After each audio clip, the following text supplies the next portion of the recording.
Today, I've got 5 tips for electronic music gear newcomers.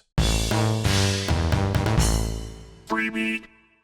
Hey, how's it going, everybody? Welcome to Freebeat, where I post new music-related content every single day, so if that sounds good to you, hit that subscribe button, ring that notification bell. Today's patron shout-out goes to Rick to Break. Thank you so very much for the support. Let's get started. So, you want to get into the world of electronic music gear? Well, congratulations. It's a great place to be, and I wish you dozens, if not hundreds or thousands of happy hours jamming away, creating music. This video is intended for newcomers to the world of electronic music gear, of course, before you've made your first purchase. The world of electronic music can be a very intimidating place, and these are just some tips that I wish I would have followed when I was getting started. I hope you enjoy. Tip number 1. Figure out what aspects of electronic music you'd like to approach first. So there are a lot of different elements to electronic music. There's the sound design process itself. There's like mixing and producing music. There's the actual form of songwriting. There's, sampling and drum programming, beat sequencing. Some people just like to mess with effects. There's a lot of different little subcategories within just the gear itself, actually. And in my opinion, one of the best things you can do first is to figure out which of those you'd like to tackle first. This will heavily influence what sort of gear you start looking at to pick up before anything else. Tip number 2. While doing your research, I heavily recommend staying clear of genres as a whole and the discussion around genre and just the presence of genres in electronic music, which there are a ton of. And beyond that, there's like a stupid amount of subgenres. Everything has its own subgenre, it seems. For beginners, these are mostly arbitrary terms that will more than likely confuse newcomers. Instead, focus on the sound the gear makes, not classifying those sounds into categories. Even if it's only at first, you'll still save yourself time and a bit of your sanity if you just ignore genre. Tip number 3. While you're researching electronic music gear, I'm sure one of the places you'll go is right here on YouTube, and start watching videos about the gear you're interested in. Don't read a ton into comment sections of gear review/overview videos. As much of life does, the world of electronic music has a lot of folks who don't really think about the fact that other people have different likes and dislikes than them. Even if they do mean well, try not to let anyone else's opinion sway you on what you think sounds good. It can be sort of a tricky rope to balance on, though, I guess, because you may not have formed your own opinion yet. But overall, just be wary of getting a lot of information from comment sections of videos. Remember, music is subjective. As long as it sounds good to you, that's all that matters. If you do have questions to ask, try to find videos focused on beginners, like this one, and ask your question there. Here's a bonus tip for you, 3.5 we'll call it.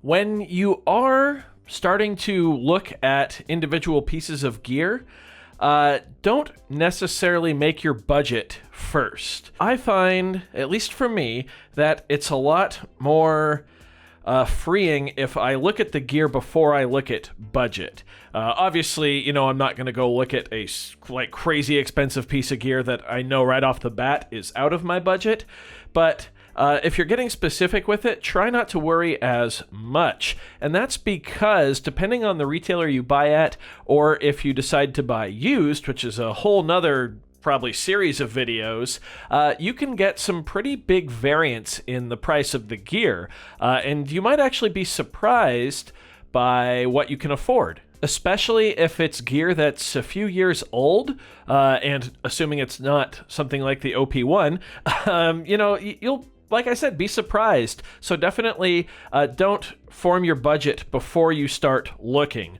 Have a look at what's out there, get a general idea, and then narrow in on a specific budget. Tip number 4. Try to narrow down your selections to 5 to 10 different products and then commence a deep dive into them. Most manufacturers have their manuals available online for free, so download them and give them a read. Research terms that you aren't familiar with, and make note of features you think you'll like and dislike. This not only helps prevent buyer's remorse, it also familiarizes yourself with the operation of the gear before you even have your hands on it. This will make your first few days with your new music maker that much better.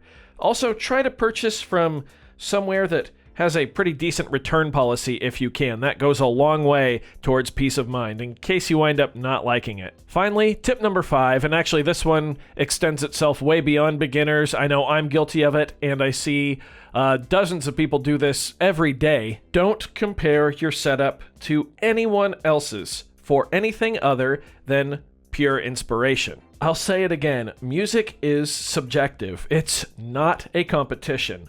No setup is better than any other setup. It's all about fulfilling yourself by whatever musical means you want. We're all different, we're all unique, and that includes you. While it can be a lot of fun to scroll through the synthesizer subreddit and look at all these incredible setups and then look down at your desk and just see a pocket operator or maybe even koala sampler on your phone, know that it's about what you do with your gear rather than the gear just sitting on the table. So there you have it, 5 tips for electronic music gear newcomers. I really wish that I would have done a little more research on what to research before I got into electronic music. I sort of lucked out. I went with the PO33KO, which that was my first piece of gear that I bought, and it wound up being fantastic.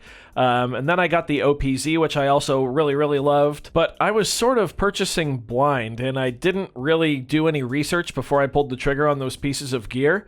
I think the only reason I got the OPZ is because it was made by Teenage Engineering, and I saw that someone had called it basically all 10 pocket operators, or how many ever there were at the time, smushed together into one device. And I was like, that sounds awesome. Here's $600 I think I spent. Obviously, it did work out pretty well for me, but looking back, kind of silly that I didn't really do any research and just threw the money at it. Like I said in tip number 3, if you are a newcomer to electronic music gear and you have any questions at all, feel free to leave them down below in the comment section of this video. I do try to respond to every single comment, and if I don't know the answer, we have a wonderful community here of people who seem to be very knowledgeable across really all electronic music. There's a good chance your question will be answered. I do hope you found this video informative or at least entertaining. If you did, be sure to leave a like on it. If not, you can always leave a dislike. That's okay too.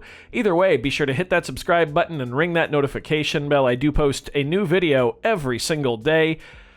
Thank you all so very much for being here. I really appreciate it. Thanks for watching. We'll see you next time. Bye.